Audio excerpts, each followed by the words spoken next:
warahmatullahi wabarakatuh. Perkenalkan, nama saya Lutfi Ardiansyah dengan NIM 2402011880. Di sini saya dan Prodi Manajemen ingin membuat tugas video dengan materi teori harga dan mekanisme pasar. Untuk informasi lebih lanjut, yuk simak video berikut ini.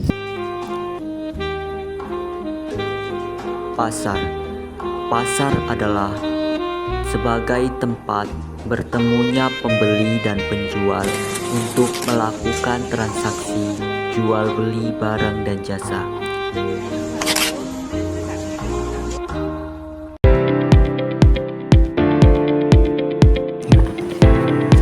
Pengertian teori harga dan mekanisme pasar. Teori harga dan mekanisme pasar adalah teori dan proses yang menjelaskan bagaimana harga barang dan jasa ditentukan dalam pasar.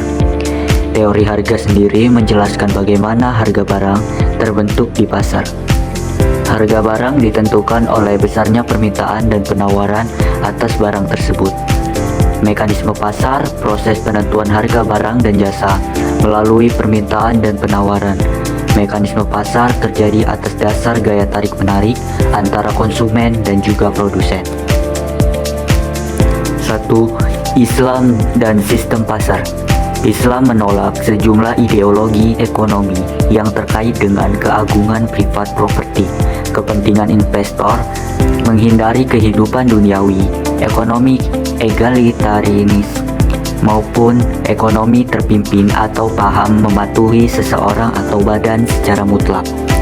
Oleh sebab itu, sangat utama bagi umat Islam untuk secara kumulatif mencurahkan semua dukungannya kepada ide keberdayaan, kemajuan, dan kecerahan peradaban, bisnis, dan perdagangan.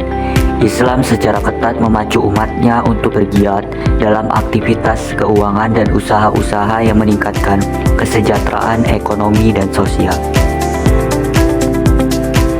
2. Harga pada pasar Islami.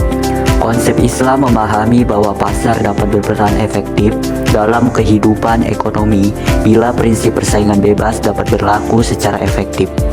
Pasar tidak mengharapkan adanya interferensi dari pihak manapun, tak terkecuali negara dengan otoritas penentuan harga atau private sector dengan kegiatan monopolistik ataupun lainnya. Karena pada dasarnya pasar tidak membutuhkan kekuasaan yang besar untuk menentukan apa yang harus dikonsumsi dan diproduksi. Begitu sebaliknya, biarkan tiap individu dibebaskan untuk memilih sendiri apa yang dibutuhkan dan bagaimana memenuhinya. Inilah pola normal dari pasar atau keteraturan alami dan dalam istilah Al-Ghazali terkait dengan ilustrasi dari evolusi pasar. Dari pemahaman itu, harga sebuah komoditas barang dan jasa ditentukan oleh penawaran dan permintaan. Perubahan yang terjadi pada harga berlaku juga ditentukan oleh terjadinya perubahan permintaan dan perubahan penawaran.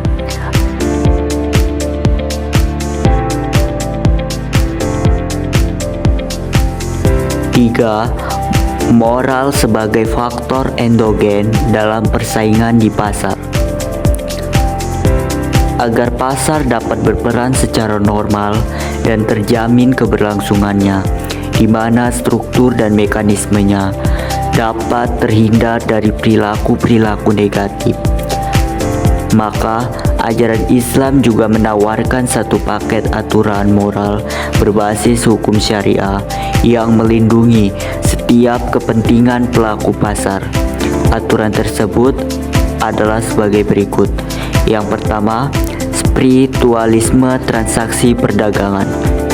Islam memberikan ajaran kapan seorang muslim dapat melakukan transaksi, bagaimana mekanisme transaksi dan komoditas barang manapun, jasa apa saja yang dapat diperjualbelikan di pasar muslim. Islam mengajar bagaimana seorang pedagang dapat mengharmonisasikan aktivitas perdagangan dengan kewajiban beribadah.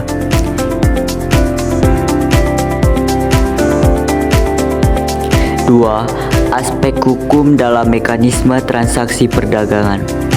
Konsep halal dan haram dalam kontrak komersial atau bisnis diatur dalam surat An-Nisa ayat 29 yang artinya, "Hai orang-orang yang beriman, janganlah kamu saling memakan harta sesamamu dengan jalan yang batil, kecuali dengan jalan perniagaan yang berlaku dengan suka sama suka di antara kamu."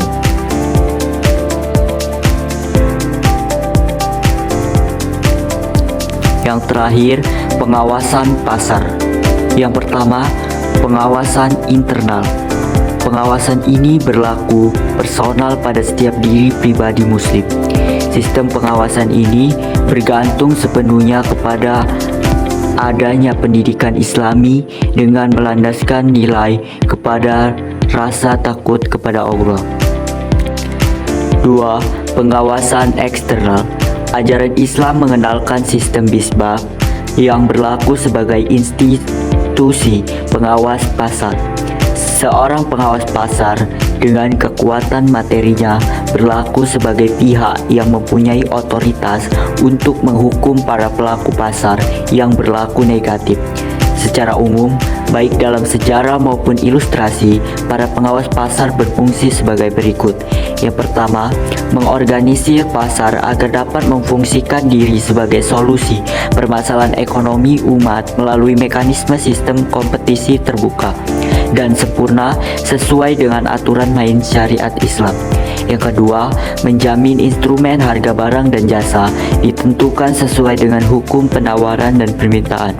Yang ketiga, melakukan pengawasan produk-produk yang masuk di pasar sebagai perangkat instrumen yang dikembangkan untuk transaksinya. Yang ketiga, mengupayakan agar informasi di pasar dapat terdistribusikan secara baik kepada para penjual maupun para pembeli.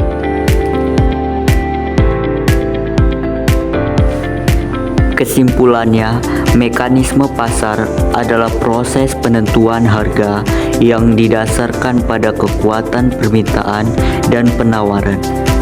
Sedangkan harga adalah nilai tukar suatu barang yang dinyatakan dengan uang.